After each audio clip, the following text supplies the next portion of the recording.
Hi అండి, అందరికి happy new year. ముందుగానే మా ఇంట్లోకి అయితే కొత్త క్యాలెండర్స్ వచ్చినాయి. కొత్త క్యాలెండర్స్ వస్తే ఫస్ట్ క్యాలెండర్ ఓపెన్ చేసి మీరు ఏం చూస్తారు? నేనైతే నా బర్త్డే ఎప్పుడు ఉన్నది, మా మోక్షి బర్త్డే ఎప్పుడు ఉన్నది, మా యానివర్సరీ ఎప్పుడు ఉన్నదని చూసుకుంటా. ముందుగా అందరికి హ్యాపీ న్యూ ఇయర్. మాకైతే మా ఇంటికి క్యాలెండర్స్ వచ్చేసినాయి 2026.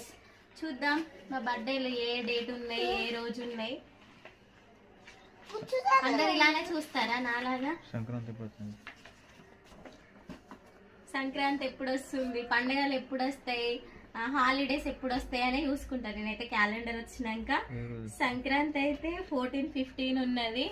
హాలిడేస్ ఎప్పుడెప్పుడు వస్తాయి, ఎప్పుడెప్పుడు విలేజ్కి వెళ్దామని ఇవే చూసుకుంటా ఉంటా. ఫైనల్గా అయితే మా ఇంటికి క్యాలెండర్స్ వచ్చినాయి. ఇంకా మా బర్త్డే ఏ వీక్లో వస్తున్నాయి అట్లనే చూసుకుంటా, ముందుగానే చూసుకొని టిక్ పెట్టుకుంటా. ఇంకా మీ ఇంట్లోకి క్యాలెండర్స్ చేయలేదా కామెంట్ చేయండి.